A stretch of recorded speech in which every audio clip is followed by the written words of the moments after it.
Farm Progress Broadcast presents This Week in Agribusiness, serving America's most essential industry.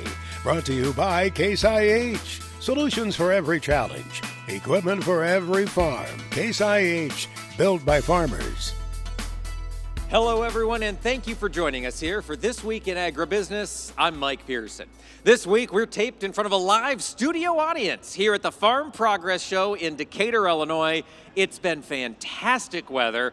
Joining me now to celebrate that and kind of talk about what all was up for grabs at the Farm Progress Show is Matt Youngman. He's the National Events Director here with Farm Progress. And Matt, what an event this year. Fantastic event. The weather just literally could not be better. 75 degrees and sunny all 3 days. And, couple that with the fact that we had a hot summer. The corn dried down really well. We had perfect field demonstrations. It was just an incredible event. What do those yields look like over at the field demo site? We're thinking it's 180, 190 dry. None of these combines are calibrated, so we're not making maps or anything. But, that's roughly where we think we're at, which for 87-day corn in central Illinois, that's really fantastic. It's putting on a good show, putting on a bit of a test for the combines, and then plenty of material residue for the tillage tools to work through. Matt, there is so much to see. In 2025 at the Farm Progress Show, what were some of the new product unveilings that happened out here? Yeah, everybody had something new. John Deere had several new items. Fendt did the first product introduction, a global product introduction that they have done anywhere other than their headquarters in Germany. So that's quite a feather in the cap for the 2025 show. Case IH did a lot of stuff with the Steiger as well as Farmall and a baler. And there was just new things all over the grounds. We had a new exhibitor that's showing a bunch of experimental drones, as well as our drone zone where folks could actually watch commercial drones fly and apply water, and it was really fantastic. And so this is the first year really with the expanded drone zone, Matt. It's been a fixture at Farm Progress for a while. What was the response from the audience out there at the field demo site with the drone zone? It was really well attended and really interactive. We had the operator's screen broadcast up onto a television so you could see what they were seeing, and really a better opportunity to kind of get up close and personal with the drones as well as the experts and get folks' questions answered. Yeah. Crowd-wise, Matt, it seemed like a solid crowd. I'm sure you had a chance to make your way around the grounds. How did it feel this year? We hear a lot about the downturn in the farm economy, but I saw a lot of smiling faces when I was in Decatur. A lot of smiling faces, and I think Mother Nature helped us with that a lot. The forecast, a lot of times we can have a good weather show, but a bad forecast, like a chance of rain or something, can hurt the crowd somewhat. But, there's no chance of rain. The forecast has been beautiful, and it's coming true. So, great crowds all the way through. Fantastic. Any takeaways from you from the show here in 2025, Matt? Well, like you mentioned, the economy is not great, but it speaks to the optimism in the industry, right? This kind of crowds, full parking lots, getting into overflow parking, that speaks to the optimism of the industry. Absolutely. And of course, in a few weeks, we'll be reviewing some of the best of at Farm Progress Show, and we'll continue to have stories coming from this year's program as we go forward. Matt, it was a great event. Thank you to you and your team for putting on a fantastic show in Decatur, Illinois this year. It's a big team, and they do a great job, so thank you very much, Mike. Are they already looking ahead to Boone 2026? They need to get some sleep first. That's fair enough. Matt Youngman, National Events Director with Farm Progress. Thanks for joining us this week. Thank you. Our market segment this week is brought to you by Farm Futures. Keep up with these volatile commodity markets at farmfutures.com. Well, folks, joining us to talk about the volatile commodity markets this week is Matt Bennett of agmarket.net. Matt, thanks for joining us here at the Farm Progress Show. Yeah, absolutely. Thanks for having me. Conversations this week that I've heard are all about yield expectations. Matt, USDA thinks one thing, crop tours show another. Where do you come down on this corn crop size? Yeah, so the 188.8, what was that? That was satellite imagery, first of all. And second of all, it was what we told them we thought the crop looked like. And so whenever people have complained about it to me, I get it. It's frustrating. But they're just spitting back out to us what we gave to them, And so from a satellite imagery standpoint, as of last week, it's the best at this point in the year since we've started satellite imagery that we've ever seen the crop. And so clearly they had some ammo in their tank. And then a lot of growers, I think, felt differently on August 1st than they do today. Clearly some of the areas that have gotten rain continue to get it.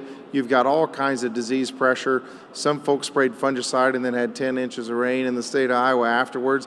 Do they want to do another fungicide application at $4 corn? I totally understand the dilemma there, but my part of the world, which isn't too far from where we stand here at Farm Progress Show, we can't buy rain to save our life. So we're not finishing the way that we want to. It's probably more problematic for beans. I think we've got a good corn crop. It's just not near what we thought it was going to be. Any advice to growers with this corn crop if you're undersold coming into harvest season? Is it time to do anything right now, or do you let the market test to see if those bushels are there? Yeah, so my biggest concern would be those bushels that have to go to town that I know I can't store. If we put them in storage at home, in my opinion, we've got some chance for some life later on this next year.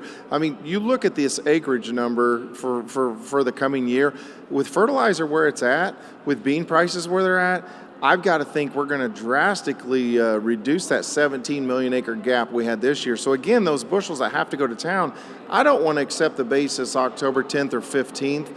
I'm going to shop it around before harvest because we're still historically undersold as a grower. I want to go ahead and see if I can lock in a little bit better situation on the bushels I have to go to town instead of have to accept basis versus storage. And commercial storage, very expensive. Yes.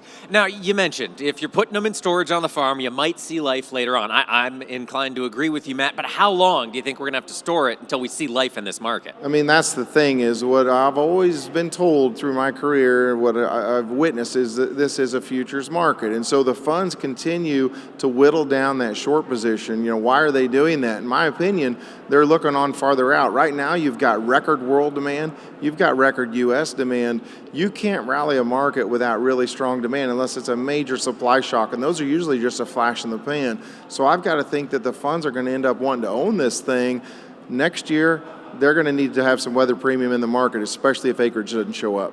Matt, we've seen the wheat market be a bit of an anchor on the corn market, I think we could say. Are we seeing a turnaround? Are we anywhere close to seeing this wheat market find some life? I mean, in all honesty, on the chart, it looks like we're trying to edge higher, you know, but if you'd said, hey, what do you think the wheat market's going to do? I would just say, do the opposite of what I say, because I can't figure this wheat market out. It's tough. I mean, right now, it's hard to find a friend there for wheat.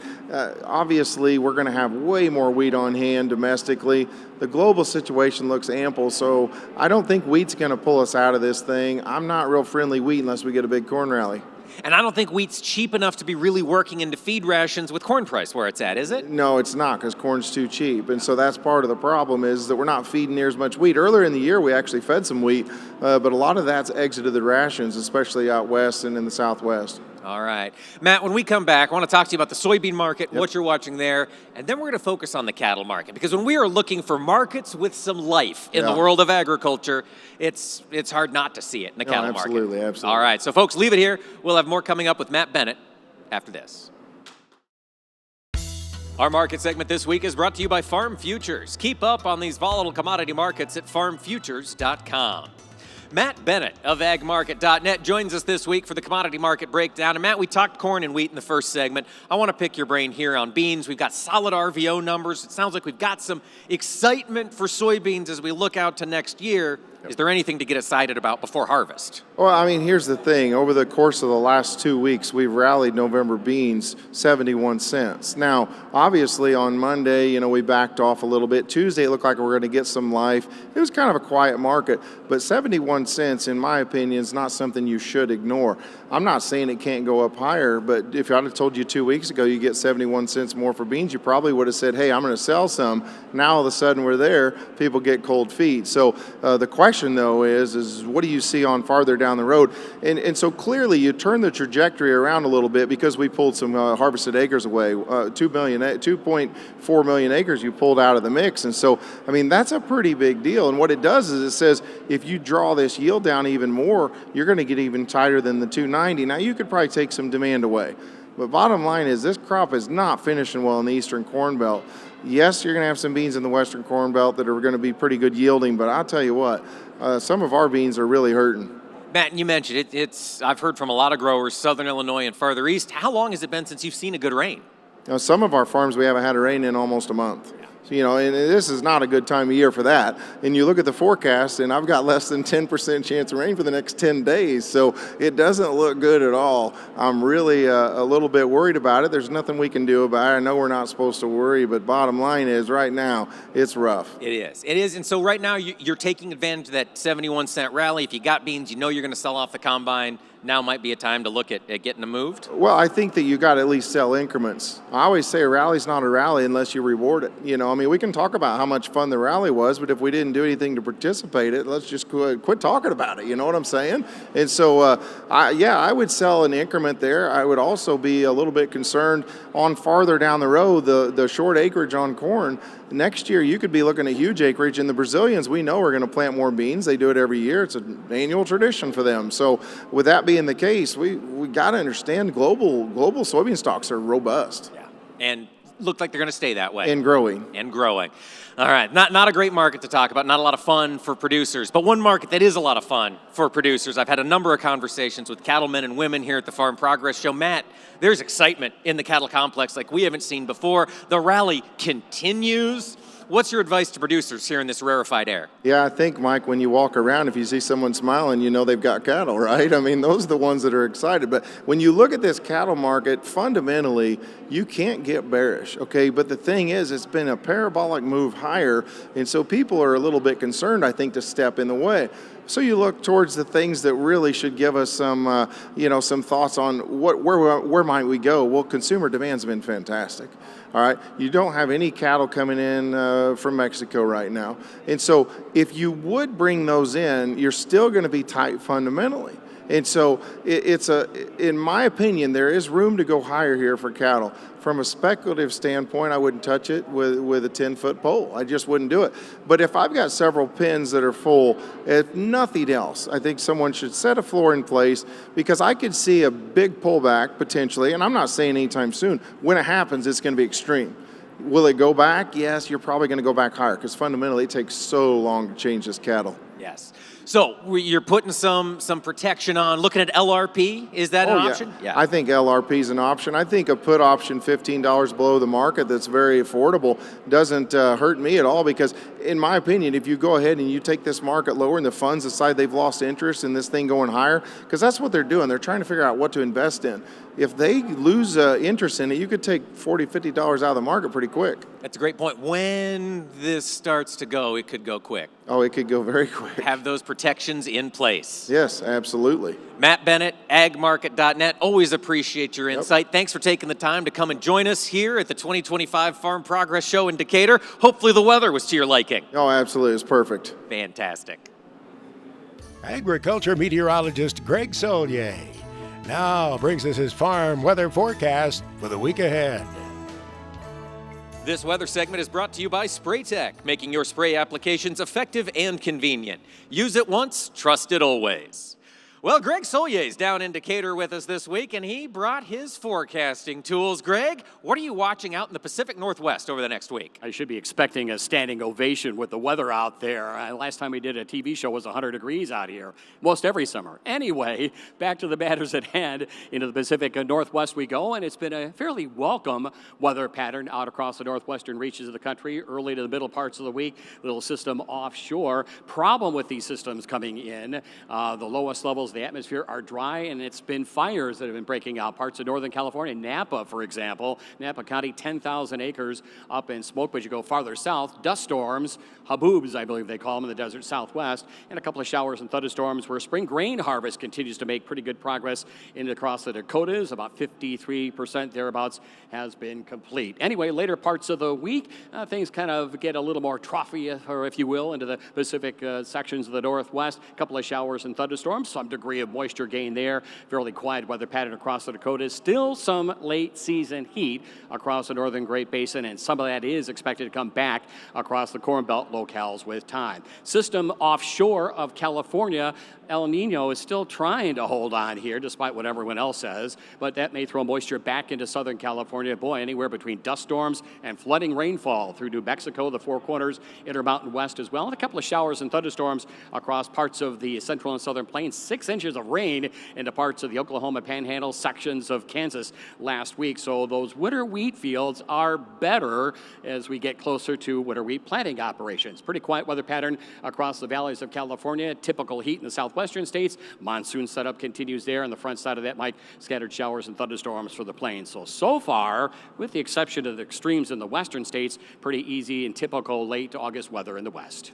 Now, it was fall-like across much of the northern Corn Belt here this past week. Greg, does that continue into next week? It will not. It's not an end to the summer season. There's lots of it still on the weather maps and charts, so we've been talking about that on the program here, but it's another refreshing air mass through the northern plains, the upper Midwest. Yeah, there were some frost pockets over the Arrowhead of Minnesota, northern Wisconsin. Gentlemen, I kind of learned the weather business in would call that rock-growing country up through that part of the Great Lakes areas, and a stray shower on the next reinforcing front down through the Midwest, and still kind of a northwest to southeast, but moderation in the upper airflow as in warming, and will develop some sense of rain. We still need it, especially to parts of central Illinois, Champaign County. We were down there last week for that half century. I tell you, dry as a bone. So some welcome, not out of control rains that we are trending back into, again, a very positive setup with regard to early harvest across the Midwest. More rain for the central and southern plains early to middle parts of the week. Showers, thunderstorms, again, has been multi-inch rains the past several days. More to come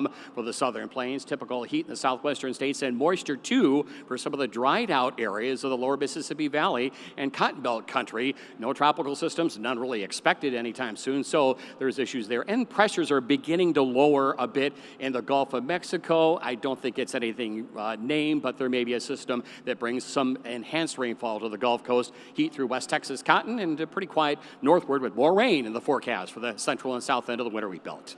What are you watching along the eastern seaboard, Greg? What do you see?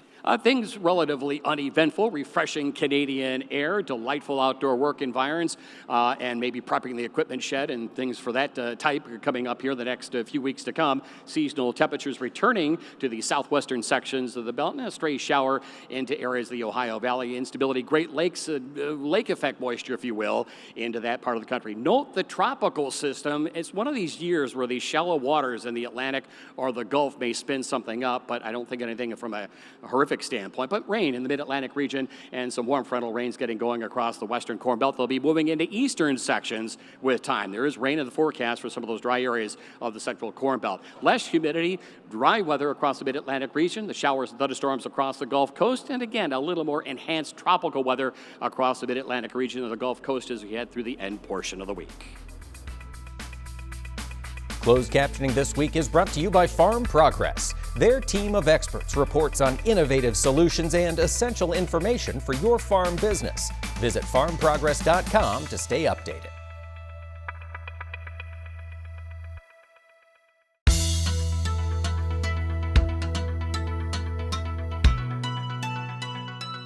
Welcome back, everyone. Of course, here at the Farm Progress Show, it's not only a great place to see equipment and see what's changing in the world of agriculture, sometimes it's just a great place to see other people, Max. I mean, that's one of the fantastic things about the Farm Progress Show is the opportunity to reconnect with those that you've met at shows in the past. There is a social aspect to that, Mike, and indeed, association members, corn growers, soybean association, they'll meet each other here. Maybe they served on a board in the past. So there is something to that, getting together with old friends at the Farm Progress Show. Absolutely. And Max, you've attended a Farm Progress Show or two in your time. Have you ever been to one that had weather as beautiful as this, sunny and 72 degrees? Typically, we think of those nightmares. And back in the day, this show was later. This used to be a show toward the end of September, the beginning of October. And that was when it was held on individual farms, Mike. It would move between Illinois, Indiana, and Iowa. And it could be a mess. I mean, it could potentially almost be snowing at times. There was a lot of dust, a lot of mud, a lot of cars getting hung up. Many people liked, though, that aspect of going out to an actual farm. But I think when they realized when you could have a permanent site with a great drainage, and certainly for exhibitors, you can't beat this. Right. I mean, that's the truth. The fact that we've got 600 acres of corn right out there and paved streets for folks to get in and out with, that's a nice combination of factors. And they used to land planes at the Farm Progress Show. Seeing the air tractor sort of brought that back to me. That brand new air tractor with only 6 hours on it was landed here near the site just the other day. But back in the day, there was an air traffic controller. I'm going back to the 60s, early 70s, at the site of the Farm Progress Show, an air traffic controller was standing up in the back of a farm truck, and flying farmers, were landing on a grass strip, some of whom never left the farm more than once a year. Sure. So you had these cowboys flying in. You didn't know what you were going to get. We were always an air orienter myself, with a professional pilot at the yoke, so we were in good shape. Our job was to look for the other guys. Max, how many Farm Progress shows have you attended, either as a guest or working? Yeah, it's been well over 40. I think it's close to 45. And one of the first times I saw Orion Samuelson on stage, it was at a Farm Progress show. He was in a slurry store. The audience was in a A.O. Smith Harvest store, slurry store, and Orion, it was like theater in the round, I think, almost. But it was a great, even in those days, of course, Orion's voice was so strong. Following was tremendous, as it always has been, and it was just fun to see him in an event like this. It's always been a special place in his heart, too. Oh, absolutely. Absolutely. Now, Max, you mentioned a slurry store. For some of our younger audience members, maybe they're not familiar with the A.O. Smith Company and the slurry store. What was designed to be in that tank? Well, A.O. Smith would hold the feed that would come into your cattle and the effluent that could go out, too, with the slurry store. They sold a lot of those thermos bottles, I guess I would call them, and you still see a lot of them across the countryside. Some, I think, have been repurposed, have they not? But some are still using them. I know a farmer friend in southern Iowa who is still feeding cattle with the original harvest store setup with the automatic feeders and the automatic trough filler. And it's incredible that all that technology at one point was on display here at the Farm Progress Show. It Max. was. They had quite an exhibit, as all the other companies have. It's interesting to see some that have been around a long time here. And, of course, many of them have changed, and they've merged in with other names. We see the seed companies, for example. We think of all of those that used to exist. Yeah, Max, when you think about sort of the Farm Progress shows in years past, of course, weather is always top of mind when we're coming to this thing. Heat, I imagine they're all a little warm, except for maybe this one. Now, these years, now that it's an August show. Right. Yeah.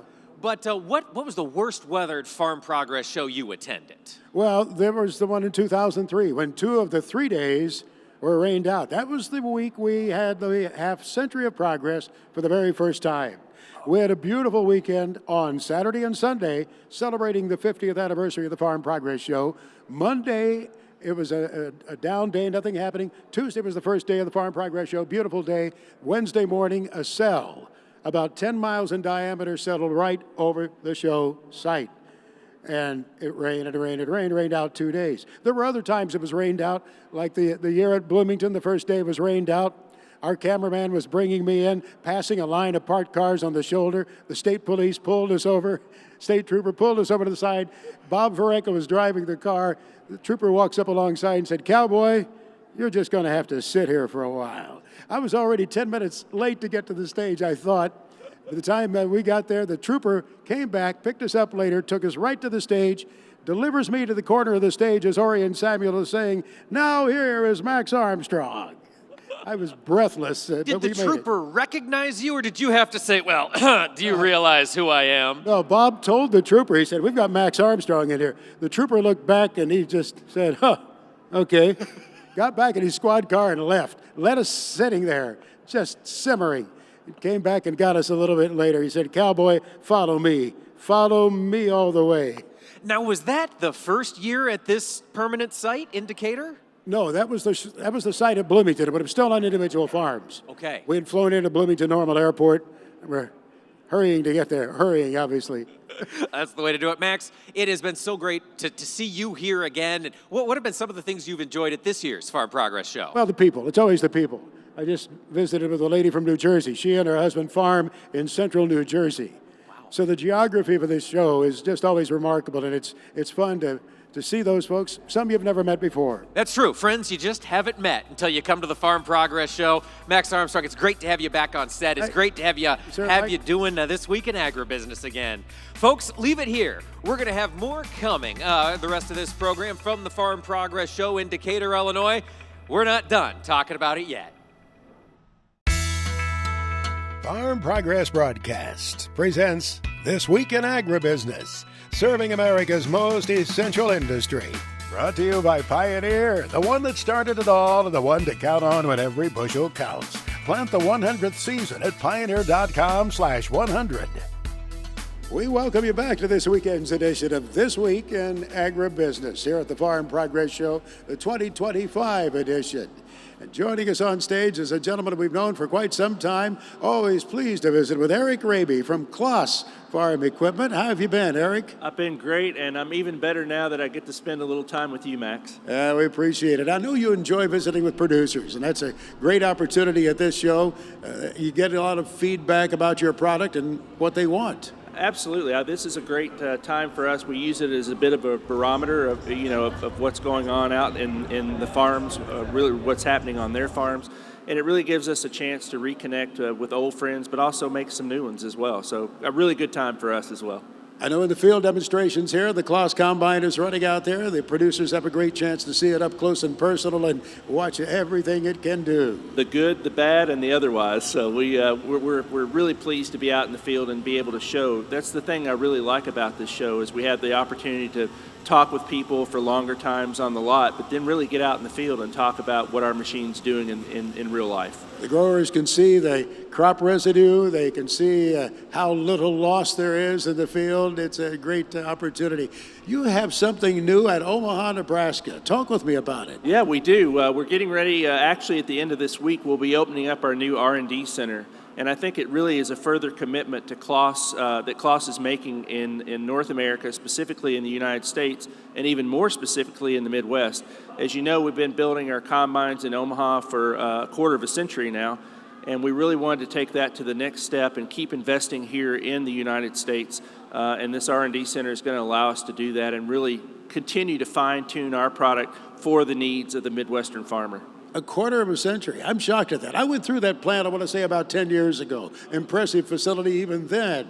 So the R&D, what does this mean to the American farmer that you're going to be doing it here in the continental United States? Yeah, what it means is we have a team of engineers and a team of field test people that are going to be looking at what are the real conditions that we're facing, whether it be in corn, beans, wheat, rice even. And it lets us then work on adaptations or work on product configurations more readily, faster, and with, again, a real tune-in to the North American market and what the needs are. Well, you have legions of satisfied customers. As we were sharing, the two of us just a few minutes ago, we were talking with one of your farmers who's used your Kloss combines for several years now. You must love hearing what they have to say. We do. We really take that seriously, too. And not every conversation is always, real positive or whatever. But that's when we really take the opportunity to listen, and I think going back to this R&D center is being closely connected to those farmers. So if things are working great, we'll keep it going. If something needs to be worked on, we'll certainly work on it, and that's really what this is all about. We sure appreciate you, Eric. Nice to visit with you. Same here. Thank you so much. Eric Raby, Senior Vice President of Kloss North America, joining us here at the Farm Progress Show. Agriculture meteorologist Greg Solier returns now with his extended farm weather forecast for the country. This weather segment is brought to you by SprayTech, making your spray applications effective and convenient. Use it once, trust it always. Earlier in the program, Greg laid out what could come over the next week. And Greg, we do have some precipitation. Who's going to see what? A little bit of everything for everyone and more of the same for some. And others of the rest of the country that really need rain, we're going to get it. And this is not the vanguard to the harvest season, mind you. We'll take a look at that here coming on up. But anyway, onto the weather maps and charts, the precip over the next week. And yeah, some generous rains. Again, central and southern plains, Delta, mid-Tennessee Valley region, sections of Cotton Belt country. And this is good news. There's early corn harvest going on across the southeastern states, but again, those fields appreciating especially the late planted varieties from the Corn Belt on southward, and a couple of tropical systems that may more or less enhance rainfall in the mid-Atlantic region, the Gulf Coast, just sheer and Saharan desert that's back into play in the Atlantic, so tropics are winding down already.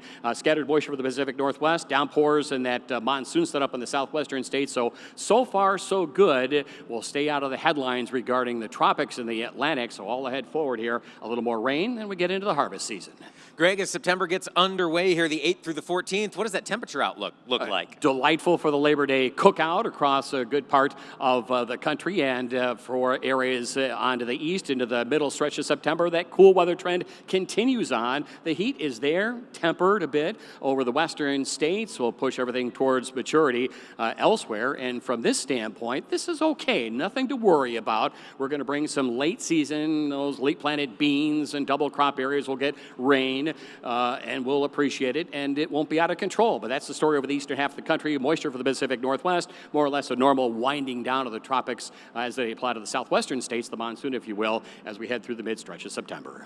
Do you expect any expansion of that warmer weather as you get to the week of September 15th? Yes, this is not the end of summertime. There's still growing degree day units if you need it, and some warmth overall. And there it is as the ridge builds northward, a flattened one as we call it in the weather business, from California into the Midwest, a little below average in the southwest. There's moisture there, retreating cool air for the northeast and New England, and we get this moisture set up. Yeah, a little more positive with at least winter wheat planting operations over the central plains. Moisture is needed down through the Rio Grande.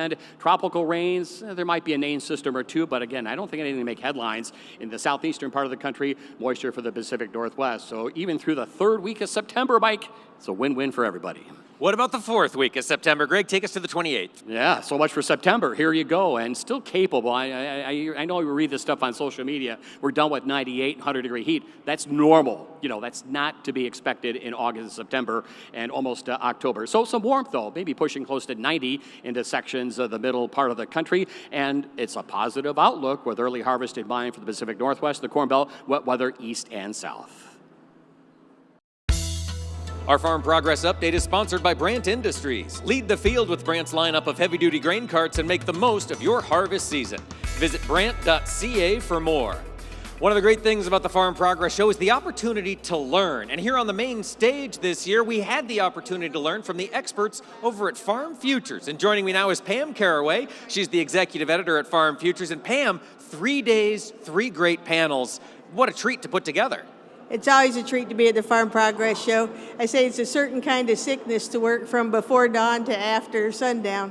But that's what farmers do every day, and that's what we enjoy doing here, to deliver them all kinds of good content. So let's talk about the panels you had. You had 3 different topics with experts on each. What were your 3 main topics? So our 3 main topics this week were USA versus Brazil in the grain game. We're looking at exports, looking at, the room to grow that Brazil has, looking at how we compete against that, looking at the impact that increasing our alternative fuels mandate in the United States could have on our supply and demand equation. Yeah, it'd be beneficial. Huge, huge. Yes. So even a 5% difference would just really drive that strong. And then on Wednesday, we looked at just the overall grain market. When are we going to see higher prices? How can farmers protect themselves from the downside? How can they keep themselves open for the rallies?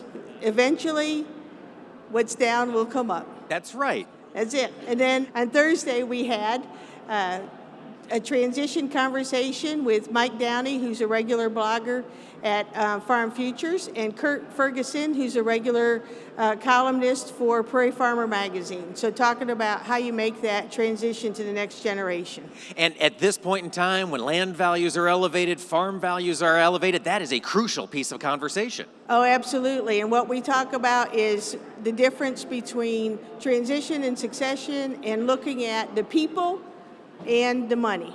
So when you're how you transition that land, how you build leaders for the next generation. It takes both to be successful. And Mike Downey gave us a good equation on that. That makes a lot of sense, Pam. And of course, folks, it was a packed house when I was taking a look in the mornings. But now for folks that couldn't make it, will Farm Futures be reporting on some of those panels in coming editions? Absolutely. You're going to see some videos come up online. You're going to see some come up on the Farm Progress Show site. So we streamed it, and then we're going to take that video and do some things with it. And as well, everybody on all our panels are regular Ag Marketing IQ bloggers. So you can go to farmfutures.com to read what they have to say. And you can watch Ag Marketing IQ in depth to see our videos. And More Than Dirt is Mike Downey's column and blog on our website. It's fantastic. A number of great resources out there at Farm Futures for farmers across the country. Pam Caraway, thanks for joining us this week. Always delighted to hang out with you, Mike. Thank you. Now, on This Week in Agribusiness, it's Max's Tractor Shed, where we spotlight another great American farm tractor. In Max's Tractor Shed this weekend, it's a Caterpillar as we hearken back to the tremendous cat display at the Half Century of Progress 2025. Max's Tractor Shed is brought to you by Lundell Plastics. As you get ready for the harvest season, producers, check that Lundell Plastics lineup of products, those polyplastic products, to keep you going in an efficient manner. LundellPlastics.com. They tell me they had about almost 130 pieces of Caterpillar equipment at that lineup at Rantoul, Illinois, stationary engines, scrapers, dozers. This RD6 was among them, owned by Chuck Ehler of Champaign, Illinois. They built the RD6 from 1935 to 1941, and it was based on the earlier Diesel 40.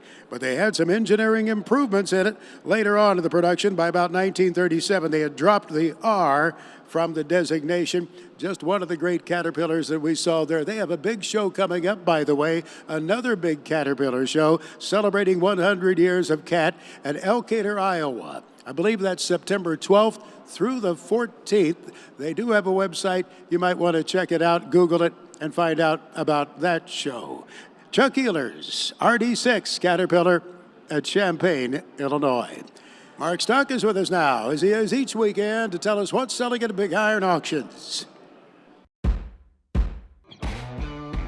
Hello, Max. We want to thank everyone that stopped by and visited Big Iron and Sullivan Auctioneers during Farm Progress. An unbelievable event, and we thank everybody for bidding and buying the equipment that was on location and the equipment that was sold all across North America last week during the farm show. Rorschach Farms and CNR Ag Supply, 470 items, selling four-wheel drive tractors, track tractors, mechanical front-wheel drive tractors, construction equipment, semi-trucks, trailers. A very large sale on September the 2nd. Also on September the 2nd, Van Wall Equipment will have an outstanding offering of farm machinery, harvest equipment, construction equipment, UTVs, planters and tillage equipment.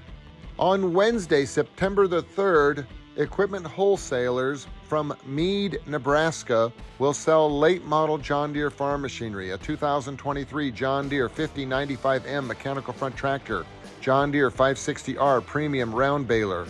And on Thursday, September the 4th, the Darrell L. Creeth Estate Sale will feature equipment located by Mount Vernon, South Dakota. Case IH 5130 Combine, Maximum 140 Pro mechanical front tractor with a loader. Max, we're wishing you and all of your viewers an enjoyable Labor Day weekend. Our FFA Chapter Tribute is brought to you by Geringoff. Check out the new XFR 50 Draper with 3 times more flexibility than the closest competitor at Geringoff.com. Geringoff, proudly built in the American heartland. Well, wouldn't surprise you to learn there are a number of FFA students down at the Farm Progress Show this year, and Jack Gailing of Geneseo, Illinois, happened to be walking by. We grabbed him for this conversation. Jack, thanks for talking with us. Yeah, it's a pleasure. What year are you in school? This is my sophomore year, just going in. All right, and so you've been an FFA member for 2 years? Yep, just about. What's been the highlight of your FFA career so far? Just been able to go to all the competitions and just be with friends during those competitions. It's just a lot of fun. What are the competitions that have jumped out to you? Mostly just my favorite's probably livestock judging, and I've done some soil judging, and I try my best. So livestock judging, are you a livestock producer? Yeah, I have about 11 head of cattle myself, and run along with my dad's. That's awesome. Now, is that a CDE project, or is that totally separate? Yeah, that's one of my SAEs. I also do, this next year I'm going to be starting one in horticulture, as my family owns a greenhouse and grows flowers, and I'm going to be working at taking that over at some point. Very cool. So what was it that made you want to join FFA 2 years ago? I've had lots of friends have done it, and it's just, growing up on the farm, it's just always been an interest of mine, and I always look forward to high school for that reason, and it's just always seemed like fun to me. It is. And is it fun so far? Yeah, I've really enjoyed it. My advisor is really good, and I just have lots of friends in it too, so it just really works out. As you look out 2 years, 3 years, do you hope to maybe work into leadership at the chapter or state level? Yeah, I'd like to start just a chapter leadership, maybe running for the next year. We'll see how it goes. Maybe run for Sentinel, something. Start small, but we'll see how it goes. And longer term, and I know you've still got plenty of time to figure it out, but do you hope to make a career in the agriculture industry? Yeah, I hope to someday take over the family farm and just with the livestock and the grain and all that stuff. I just really enjoy it. Absolutely. Keep it in the family, keep it growing. Yep. Well, we wish you the best of luck, Jack. We need that next generation in American agriculture. Thanks for doing your part. We appreciate it. Thank you. Well, there's always a ton of technology to unpack at the Farm Progress Show, and who better to unpack it for us than our tech correspondent, Chad Colby. Chad, you've been on the grounds. Your feet are probably hurting a little bit. What all did you see? You know what? First of all, amazing weather. And that just kind of gets everybody in the mood. And here at Farm Progress Show this week, we just saw a lot of great things. Lots of new tractor innovation, lots of announcements, regardless what your favorite brand is. Of course, I'm a little partial to that green Steiger that Case IH had. Did you get a chance to see it this week? Yes. Great OG color. Yeah. And the interior, too. It's all retro. It's just cool. But, it's fun seeing technology and giving producers an opportunity to maybe look into the future on what's coming next in their farm. What type of maybe automation. And I think that was kind of, to me, it seems like that's a theme around the show. Were there any pieces of automation that you were like, yeah, that's going to be a home run? I think it's more than that, Mike. I think it's just more of the understanding that it's coming. Yeah. We've had autonomous auger carts operating here at the show now for years. And I remember the first time I saw it maybe 6-7 years ago, and I went, wow. And it's still not commonplace yet. And out in the field at the demos, same thing. Bigger corn heads, bigger auger carts, more horsepower. But the real underlying thing is, can you be more efficient on your farm? What can you take back home and become more efficient with that technology? And I think that's the theme where automation really strives. It reduces that man-hour requirement. Drones, Chad, you have been my drone expert for more than a decade now. How's that technology moving along? I kind of felt walking around this week at the show, by golly, they're here finally. They were everywhere you could see, and, we've got good regulation from the FAA to use them, number one. And number two, that technology is coming in a way where it's, again, becoming more efficient at the farm gate. I talked to a good friend here, Mike, this last week, and I said, Randy, how many acres did you spray this year with his drone? And he said, well, all of them. And they haven't been doing that in the past. So it's coming. And you could see that walking around the grounds, and you could see some futuristic stuff as well. Yeah, there is always that next generation, the things that you will be no doubt exploring at the Farm Progress Show in 2030. Chad Colby, as always, we appreciate your tech insight each weekend on This Week in Agribusiness, and thanks for taking a look around the Farm Progress Show for us. You bet, Mike.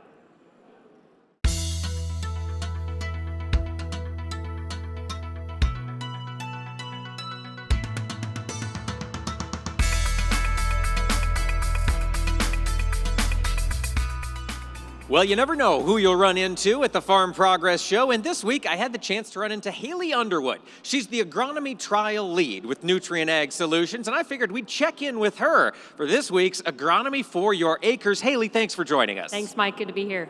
Give us a little bit about your background. What do you do at Nutrient? Yeah, so for Nutrient, I'm our agronomy trial lead. So I oversee all of our on-farm grower trials across the U.S., where we test products, whether those are our proprietary products through our Loveland brand or Dynagrow brand, and put those on our growers' acres and see how they perform. So a lot of times growers aren't going to necessarily buy in on a new product or technology until they see it first. And so this is a way for us to help make that happen on their acres and to be able to collect valuable data for us and for them. Well, fantastic. Fill us in on the research you've been performing this summer. So a lot of the trials we've got put out so far are kind of all across the board from what they touch. A lot of those are our Loveland products through proprietary brand. We are looking at various nutritional products that go in with our post-herbicide tank mixes or fungicide mixes. You're making those passes across your field anyway to help control those weeds or diseases, so why not add something in there that can give the plant a little bit of a boost?